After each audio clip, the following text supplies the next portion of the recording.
So let's say you got some wind noise coming from your Jaguar XK8. In this case, this is a convertible, and you'd expect to see a little bit more wind noise than in a coupe. But it might be that your window is misadjusted. And if you look here on my window, right up through here, the gap between the front and the rear should be pretty much the same from top to bottom. And also, you want to see that the window goes up into the window frame right here. Actually, I probably need to go up just a little bit more on that. So I'm going to adjust this up a little bit, and this is already pretty good because I've adjusted it, but I'll show you how you do that adjustment. So inside here, I've already taken off the door panel that's on the inside of the door. There's another video on YouTube where I show how to do that. So there's two adjustments. Let me get this stuff out of the way. One of them is right here in the middle of the door. There's a bolt that has a Torx bit. It's a T30, I believe. Let me see. Yeah, that's a Torx 30. And by adjusting this, you got to loosen that up, and you can see. Let me get in there. You can see that there's a slot where that little bolt is allowed to slide back and forth. And when it slid forward, the window is lower. It stops at a lower point. And when it slid backwards, it goes all the way up, you know, as high as it can go before it stops. So this adjusts the vertical position of the window. And then over here on the bottom left corner of the door, you've got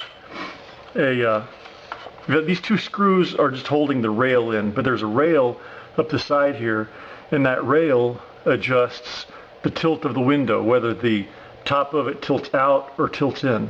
So that also takes a Torx bit. And the screws don't do it, but right here in the middle, that's not the right bit. Right there in the middle, I think it's a T25, I'm not quite sure, but it's just a Torx bit that goes in there. And by screwing that screw in, it pushes the bottom of the window that way, which pulls the top of the window into the car. And then if you screw it outwards, if you screw it counterclockwise, or anti-clockwise for you Brits, if you screw it counterclockwise, it pulls the bottom of the window towards you, and it pushes the top of the window out. So as I showed you on my window a second ago, let me go back up there. On my window, in fact, here's what I'll do. I'll misadjust it and show you what it looks like. Well, it's kind of hard to see here, but what I did, I turned that screw clockwise, the screw on the bottom left, I turned it clockwise, and it pushed the top of the window in, pushed it inwards, which meant there's more of a gap down here at the bottom. So if I was driving along right now, there'd be a little bit of an air gap down here, and I would hear wind noise. In fact, that's why I've been driving with it for the last couple months, because of another problem I had with the door, but I got that fixed, and it's not going to be an issue anymore. But so what I need to do now is adjust the screw here on the bottom so that instead of the window tilting inward, I want it to tilt outward. So what I'm going to do, you can see I screwed that thing almost all the way in. I want to start unscrewing it, and actually the correct position was almost all the way out. And so right about there.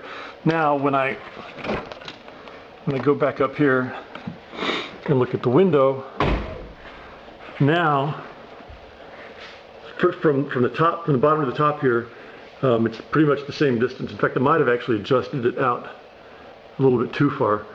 But I'll tweak that. Actually, I'll probably go driving around so I can actually listen for wind noise and look for a gap from the inside. But that's pretty much all there is to adjusting the way the window goes, tilts in and out. And then I need to adjust this bolt back a little bit to raise the window up a little bit higher. And I'll do that, and my window should be fine. One last thing on this bolt right here, it's really tight, and it needs to be, because what will happen if the bolt isn't tight enough, as you use the window, as it goes up and down, it'll gradually start to slide backwards, and when it slides backwards, the window goes up further and further each time, and eventually it'll get to the point where it slid all the way back, and when you try closing your door, the glass up here will end up hitting on the edge of the weather stripping here. Actually, it's like the trim. It'll hit on the trim. And you can see on my car, it had been doing that for a little while, and there's a little bit of a wear spot there. So if you have a problem like that, where you're having trouble getting the door closed, that's probably the problem right there. You got to misadjust adjust bolt down here in the middle of the door.